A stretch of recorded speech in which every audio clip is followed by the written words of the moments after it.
ചില ആളുകളൊക്കെ പറയും, അവൾക്കെന്താ പണി, ഭാര്യയ്ക്കെന്താ പണി, നല്ല സുഖല്ലേ, എല്ലാ സൗകര്യമുണ്ട്, വാഷിംഗ് മെഷീനുണ്ട്, എല്ലാ സൗകര്യവും വീട്ടിലുണ്ട്, ഇപ്പോൾ ഒരു പണിയെടുക്കേണ്ടെന്നാണ്.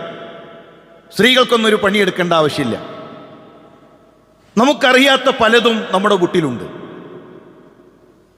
ഭർത്താക്കന്മാർക്കറിയുമോ നമ്മുടെ മക്കൾ രാത്രി എത്ര നേരം ഉറക്കത്തിൽ എഴുന്നേൽക്കുന്നു എന്ന്?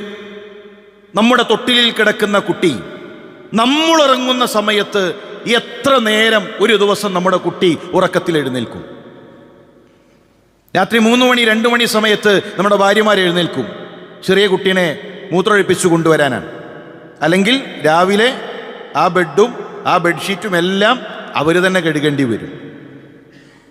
ഒന്നും വേണ്ട, അവർ ധരിക്കുന്ന പാമ്പേഴ്സ് ഉണ്ടല്ലോ, അതിലെത്ര പണിയുണ്ട്, അതിന് ഒരു സ്ത്രീ അതിലെത്ര പണിയെടുക്കുന്നുണ്ട് എന്ന് നമുക്കറിയോ? ചില ഭർത്താക്കന്മാർക്ക് അതിൻ്റെ ഫ്രണ്ടും ബാക്കും ഏതാണ് എന്നുപോലും കണ്ടാൽ തിരിച്ചറിയില്ല. എന്നിട്ടാണ് നമ്മൾ പറയുന്നത് എന്താ പണിയുള്ളത്, ഓർക്കെന്താ പണി, ഓർക്ക് സുഖല്ലേ, എല്ലാ സൗകര്യങ്ങളില്ലേ? നമുക്കറിയാത്ത എന്തെല്ലാം പണികളാണ് നമ്മുടെ വീട്ടിലുള്ളത്. ഒരു ദിവസം, ഒരൊറ്റ ദിവസം നമ്മുടെ ഭാര്യമാർ നമ്മുടെ വീട്ടിൽ ചെയ്യുന്ന മുഴുവൻ പണിയും നമുക്കെടുക്കാൻ കഴിയുമോ? ഒരു സാലറി നമ്മൾ നിശ്ചയിച്ചിട്ടില്ല, ഒരു വരുമാനം നിശ്ചയിച്ചിട്ടില്ല. ആകെ കിട്ടുന്നത് എന്താണ്? കുറ്റപ്പെടുത്തലുകൾ മാത്രം, പോരായ്മകൾ മാത്രം. ഒന്ന് ഉപ്പ് കുറഞ്ഞാൽ, രുചി കുറഞ്ഞാൽ അതിനുള്ള കുറ്റപ്പെടുത്തൽ മാത്രം ധാരാളമായി കിട്ടും. ഒരു ദിവസം നമുക്ക് ചെയ്യാൻ കഴിയുമോ? കഴിയില്ല.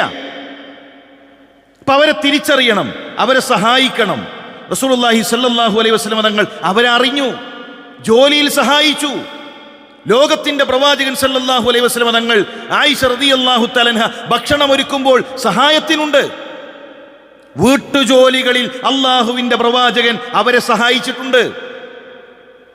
നമുക്ക് സഹായിക്കാൻ കഴിയണമെന്നില്ല, പക്ഷെ ആ ജോലി ചെയ്യുന്നൊരു സമയത്ത് ഒരു സാന്നിധ്യമെങ്കിലും അറിയിക്കാൻ നമുക്ക് സാധിക്കണം. 2, 3, 4 മണിക്കൂർ ജോലി എടുക്കുമ്പോൾ നമുക്ക് ആകെയുള്ളൊരു പണി ആ മൊബൈൽ ഇങ്ങനെ നോക്കിയിരിക്കലാണ്. ആ ഇരുത്തം അവരുടെ കൂടെ ഒന്നിരുന്നാൽ, ഒരു പുസ്തകം വായിച്ചിരിക്കുകയാണെങ്കിൽ ഒന്ന് അവരുടെ കൂടെ ഇരുന്ന് കഴിഞ്ഞാൽ അതൊരാശ്വാസമാണ്, അതൊരു സമാധാനമാണ്, അത് കൂടെയുണ്ട് എന്ന ഒരു പരിഗണനയാണ്.